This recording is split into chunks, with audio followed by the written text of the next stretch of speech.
السلام علیکم ناظرین کرام، آپ کو زی کی دنیا میں خوش آمدید کہتے ہیں۔ تاریخی سٹوریز اور پراسرار کہانیوں کے بارے میں جاننے کے لیے ہمارے چینل کو سبسکرائب کریں اور بیل آئیکن کو کلک کرنا مت بھولیں۔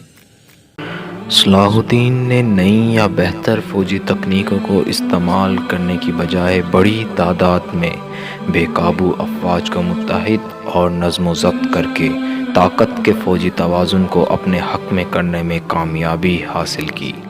جب بالآخر 1187 میں وہ لاطینی صلیبی سلطنتوں کے ساتھ جد و جہد میں اپنی پوری طاقت جھونکنے میں کامیاب ہوا تو اس کی فوجیں اس کے برابر تھیں۔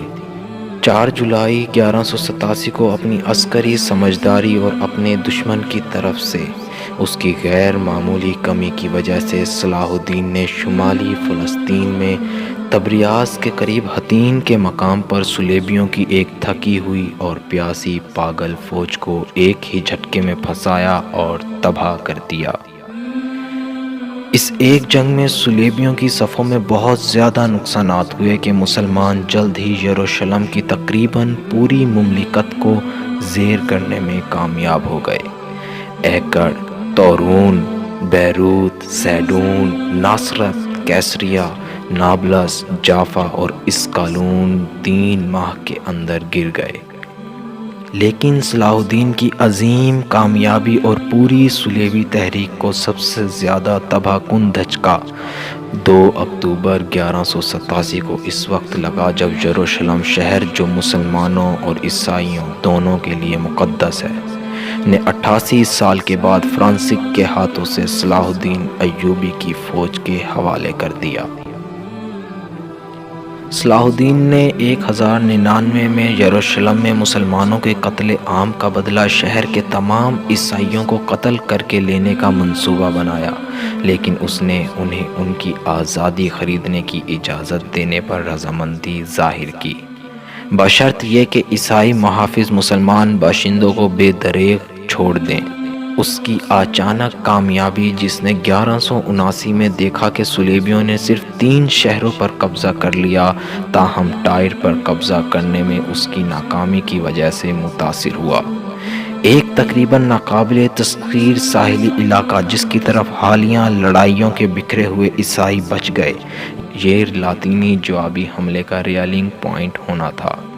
غالباً صلاح الدین نے یروشلم پر اپنے قبضے پر یورپی رد عمل کی توقع نہیں کی تھی، ایک ایسا واقعہ جس نے مغرب کو گہرا صدمہ پہنچایا اور جس کا رد عمل صلیبی جنگ کے لیے ایک نئی کال کے ساتھ تھا۔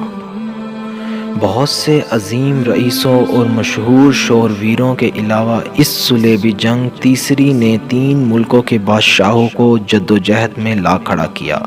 عیسائی کوششوں کی وسعت اور ہم عصروں پر اس کے دیرپا تاثر نے صلاح الدین کے نام کو ان کے بہادر اور بہادر دشمن کے طور پر ایک اضافی چمک عطا کی، جو کہ اکیلے اس کی فوجی فتوحات اسے کبھی نہیں دے سکتی تھی۔ صلیبی جنگ بذات خود طویل اور تھکا دینے والی تھی۔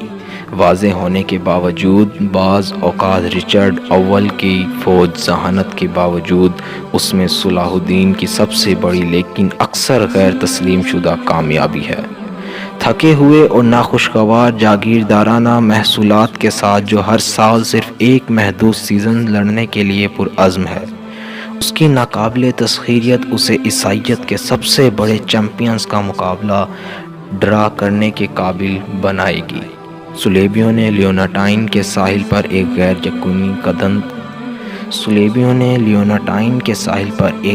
یقینی قدم سے کچھ زیادہ ہی برقرار رکھا، اور جب کنگ رچرڈ نے مشرق وسطی چھوڑ دیا، اکتوبر 1192 میں جنگ ختم ہو گئی۔ صلاح الدین اپنے دارالحکومت دمشق کی طرف واپس چلا گیا۔